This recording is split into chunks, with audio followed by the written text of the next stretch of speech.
Welcome to Being at Home with George during COVID. Very excited to be here. And I love this idea of creating a vision of possibility that allows us to embrace whatever comes up and at the same time generating the hope. Today, I'd like to talk about this idea, this concept of deep listening, the ability to listen without an agenda, without forming answers before we understand the question.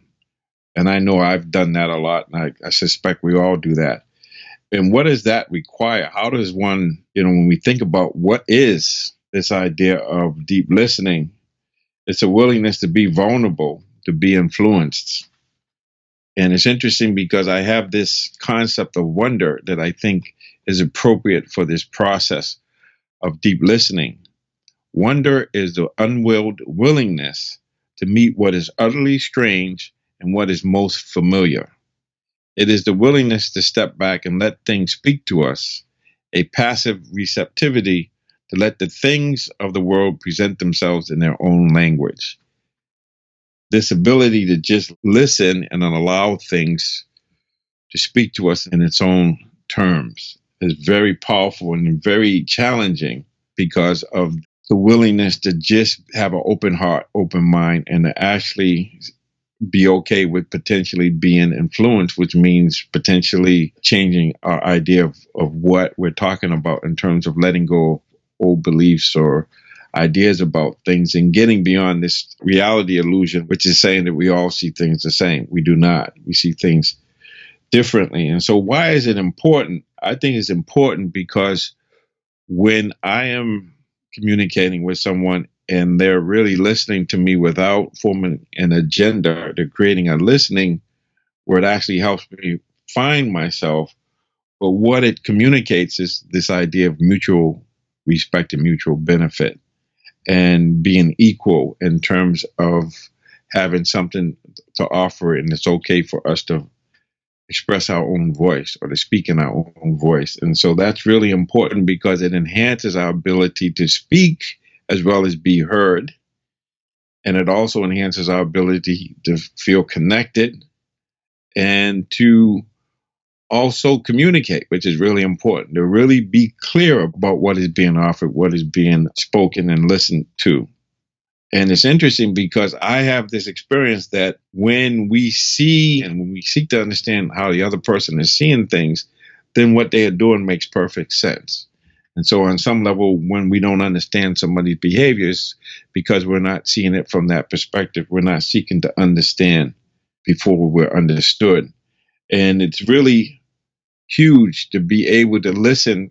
And so when I think about deep listening, I'm thinking about not only listening in a communication with others, but also deep listening in terms of listening to myself, listen to my inner voice, listen to that still small voice we talk about sometimes, and connecting with our masterpiece or with that silence. It's interesting. I think about what Joseph Campbell talked about in The Power of Myth when he said that when an athlete is in championship form, they're coming from a quiet place whereby they're not driven by desire or fear. And I suspect that when we listen to each other and when we speak, that's one of the top fears that we can have is speaking in public or expressing ourselves. So if we understand that if we come from this quiet place where we're not compelled or driven by fear or by desire, then we're able to be still and know. We're able to just listen in a way where we can hold whatever comes up and still realize that it's in that open heart, open mind, that we are able to really learn, understand, and feel connected. So for me, recently I do a lot of teaching and I am in communication with a lot of folks. And recently I've been communicating with this particular person, and there have been interactions that one might even call disrespectful or inappropriate. It's like if, for instance, if you're doing your job or for me, I was actually teaching and this person was making a suggestion on how I should be teaching rather than being able to do what I talked about or listen before we decide that something should be different. and not realizing that they're not teaching. Their role is not to teach. So we had these interactions, and eventually my reaction to it was to just listen and say, because my curiosity got the best of me, and I wanted to understand how they were seeing things. When I see how he's seeing things, it'll make perfect sense. And so my process was to listen, just listen with this curiosity and not have an agenda, just try to understand how this person was relating to me. And when I did that, when we had this conversation and I just listened with an open heart or open mind and a curiosity of why would someone do that?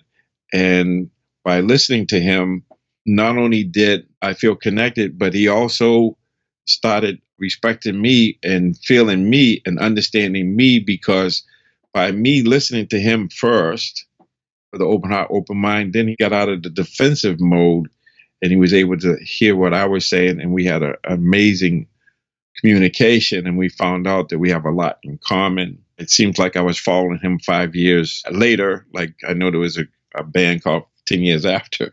So I'm kind of thinking about that. 5 years after, I ended up going to living in the same part of town, same neighborhood almost, and going to the same college. And so to me, the lesson was there was a lot of healing there, because I didn't do the knee-jerk thing. I didn't react to things. I responded by creating space between stimulus and response. I was able to let things speak or present themselves in their own terms without me having to interrupt or interpret, but just listening on a deep level. And we had this transformational conversation. And I am encouraged because I'm able to do that every once in a while. And when I can do that, I feel more connected. And it's something that we all can do and we all have experienced. And so I want to encourage us to be able to let things speak to us in their own terms. And if we could just be still and know and just allow ourselves to be vulnerable, because there's power in vulnerability. When I can be vulnerable, it actually leads to more power, more understanding, more connection. And to me, that's what power is. Power is about connection, being in the moment, being able to relate to each other in a mutual benefit, mutual respectful way. And so I want to just end by saying this idea of deep listening can be internally listening to myself and how I'm really feeling about things, being authentic, but also that same skill can be transferred to listening to others. And there's something about listening to others where people are willing to listen to us. So if we want to be listened to, we have to listen. And if we want to be respected, then we have to be respectful. And if we want mutual benefit, we have to be willing to give the other person the benefit of the doubt.